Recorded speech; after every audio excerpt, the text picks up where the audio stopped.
One of the big frustrations as a scout leader is parents. You know that. There's a whole load of things, but parents play a really important part of when the scout group is going to be amazing. They give you feedback, they reply to the emails, texts, they come and help you, they'll unload the van, they'll put equipment away after camp. Then, whoop, the other end of the spectrum is that parent, the one that's so negative. You don't do this, you don't do that, we pay you. Well, we don't. We know as scout leaders we don't get paid, but you know that kind of parent. It's just like, oh my God, you just can't please them.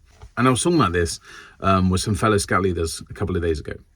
And one of the leaders said to me, Mark, why do parents just not tell you when their little one has left the group? Nothing. Radio silence. They don't reply back to those emails. Why? Why do they do that? Well, if I knew the answer, I would be a millionaire because I could sell that answer and say, this is how you solve it. Quite often when scouts leave, it's for personal reasons, homework reasons, they're moving on, they're moving out of the area. That's in my experience. But I have had those scouts that just go vanishing. You don't hear anything from them. Some of those scouts have been interacting and it's a bit strange that they've just left. And then some of those scouts scouting isn't for them. So you send an email, nothing. You send a text, nothing. Maybe a WhatsApp, another phone call, nothing, no replies. So at what stage you say, okay, that young person is not coming back, delete them from the system, from the records, and get another young person off the waiting list to join your scout group? How long do you leave it for? What's happened to me in the past is those kind of ghosting scouts I found out because my scouts have said, oh yeah, they told us weeks ago that they're leaving scouts. It's just not for them, or they've moved away. That's what's happened to me. My scouts have told me. So that's helpful in one way. You know the answer. But what do you do when those emails aren't returned, those phone calls, those texts? Well, in my group, we give them 3 weeks. So I inform the parents that this is the date, 3 weeks from this email. If I don't receive anything, your child will automatically come off the records and be replaced. Now, in those 3 weeks, if the parent does come back to me and say, I'm really sorry, work, homework, financial reasons, not a problem. We can move it forward. Maybe they just need a bit of time. Maybe they need a bit of financial help.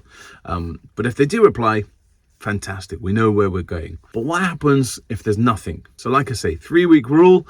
On the 3rd week, I might bend the rules and send another email just to say, just chasing this up. And if nothing, that's the end of it. Unfortunately, I will take them off the records. But what happens if a few months down the line, that particular scout rocks back up at scouts and the parent kind of says, well, whatever, XYZ, makes an excuse, but I want my son, daughter back in scouts. You explain, well, we gave you those warnings. And now, unfortunately, a young person has replaced them. And that parent then kicks up a fuss and says, well, we're still a member. I want my place back. What are you going to do in that circumstances? And I have heard from other leaders, and thankfully this has never happened to me, that they've had a parent that have never cancelled the standing order. Okay, so the young person has left scouts, cubs, whatever. Then next term, or even a term after, I can't remember when they said it was. I think it was 2 terms actually. The parent emails or made them a phone call and say, hey, my son, daughter left scouts, but we've still been paying for term. We've still been paying for that standing order.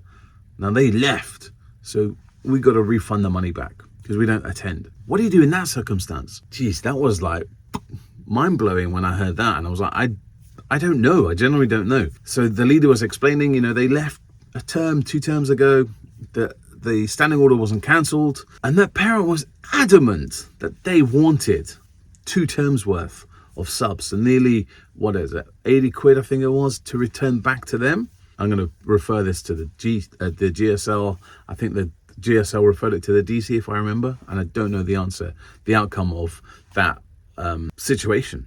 And it got me thinking, what would happen if that happened to my group? Scout leaves, or Beaver Cub Scout, they leave. Standing order still continued because admin, we haven't cancelled it for whatever reason. We're all humans. Would my group, will we refund 2 months worth of subs? I don't know. I don't know what we'd do. So just going back to that question from the leader when they said, what do you do if a parent ghosts you, the young person doesn't turn up? Like I say, I give them 3 weeks. I send them an email, copy paste that into a WhatsApp. And if they still don't do anything, automatically come off the records. Now it's harsh. I know there might be other reasons. It might not be the young person. It might be family reasons. financial reasons, we'll chase that person up. Hopefully you would know their little bit of background beforehand. So if it is financial reasons, you could contact their parent and say, hey, look, we can help you. We want your son, daughter to attend Scouts. Even if you pay £1 a term just to show a bit of help, we can help you. So there might be reasons why. They might ghost you because they're just too embarrassed to say, we're struggling with money. So there are reasons. So try and tap into them before that deadline. Chase them up. Am I wrong? Am I tough? Would you do that as a scout leader? Or if you refer it to your GSL, what do they do? Comment below on the parent that ghosts you.